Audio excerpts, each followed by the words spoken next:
Bismillahirrahmanirrahim. Assalamualaikum warahmatullahi wabarakatuh. Alhamdulillah, alhamdulillahirabbil alamin wa bihi nasta'in wa ala umuri dunya waddin. Wassalatu wassalamu ala asyrafil anbiya'i wal mursalin sayyidina wa maulana Muhammadin wa ala alihi washabbihi amma ba'd.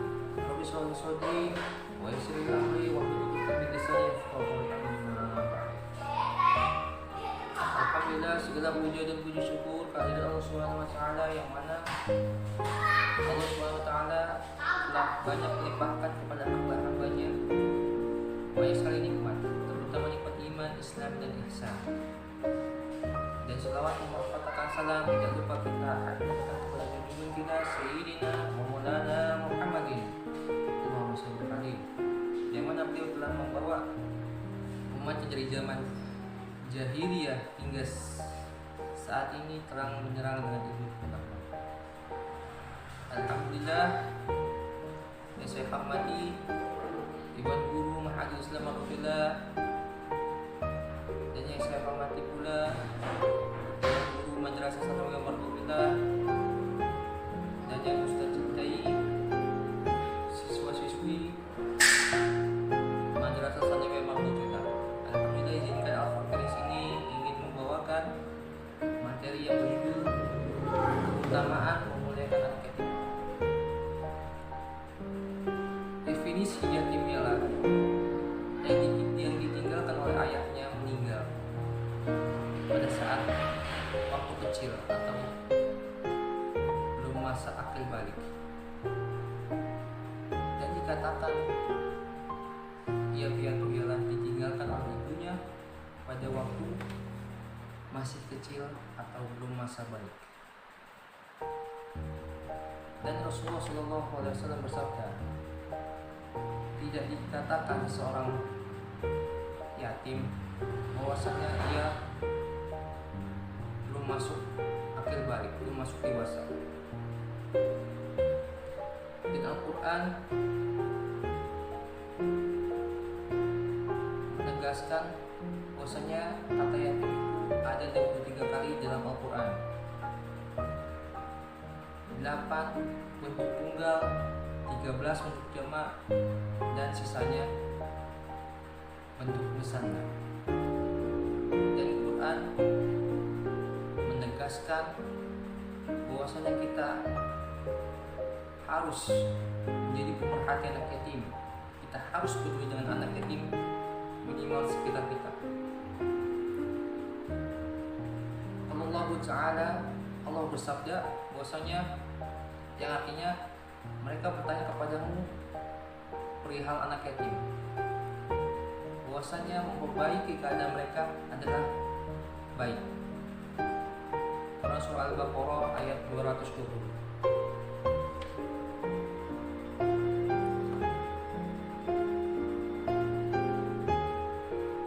Tidak diinginkan, maksudnya seseorang tidak ingin dilahirkan atau diinginkan seseorang tersebut menjadi yatim. Tidak ada yang menginginkannya.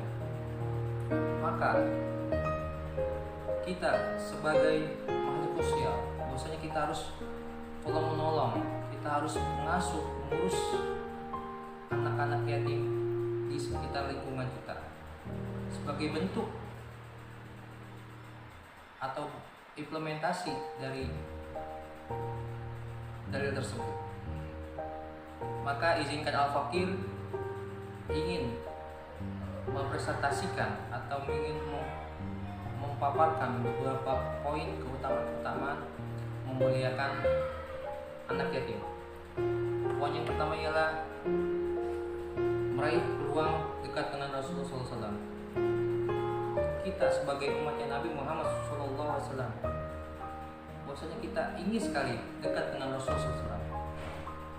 Pertanyaannya, bagaimana kita bisa dekat dengan Rasulullah? Maka jawabannya ialah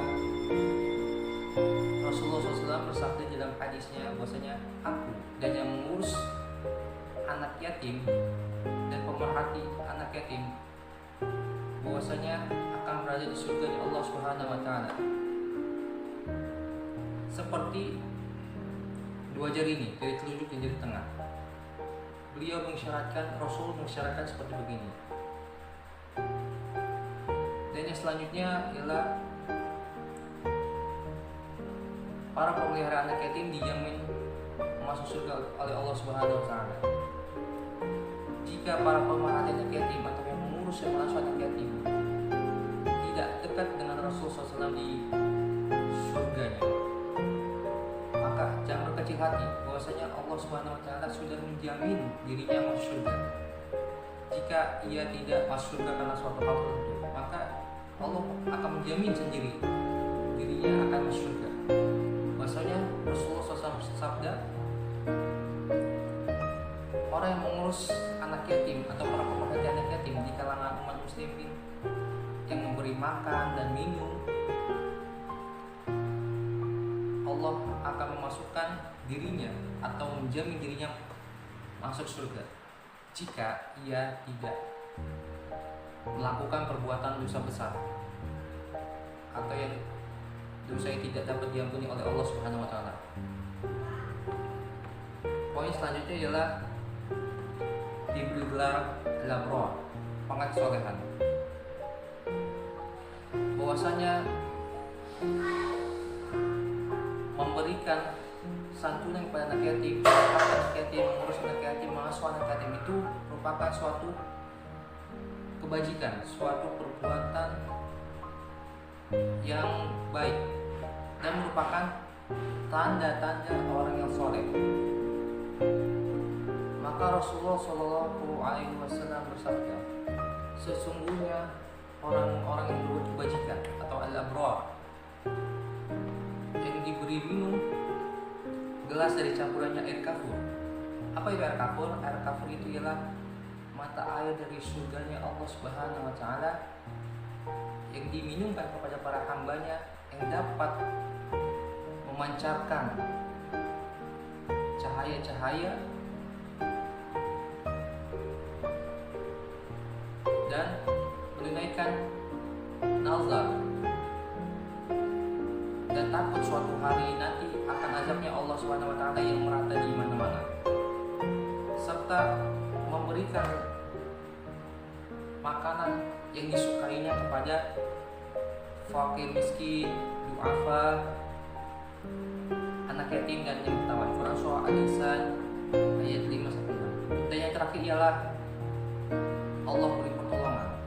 Keutamaan yang terakhir ialah Allah akan memberikan pertolongan. Poin yang terakhir ini, jika kita mengasuh, peduli dengan anak yatim, bahwasanya itu ialah asbab mendatangkan pertolongan Allah Subhanahu wa taala. Rasulullah SAW bersabda bahwasanya sesungguhnya orang muslim,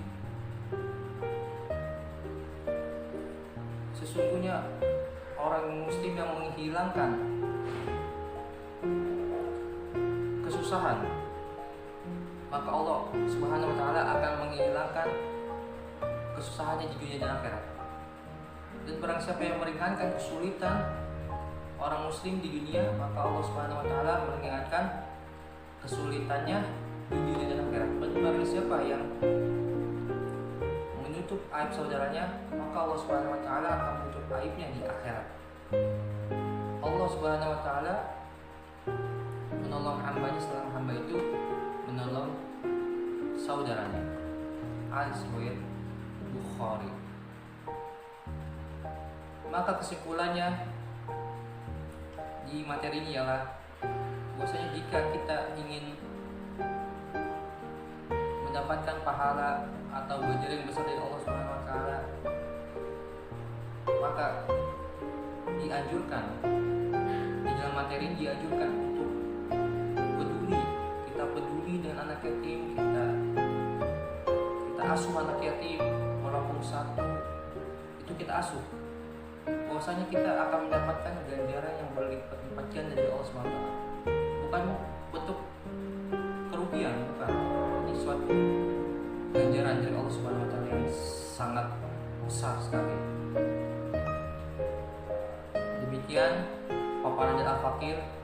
Sekiranya jika ada kalimat atau kata-kata yang kurang berkenan, mohon dimaafkan dan dibukakan pintu maaf yang sebesar-besarnya, seluas-luasnya.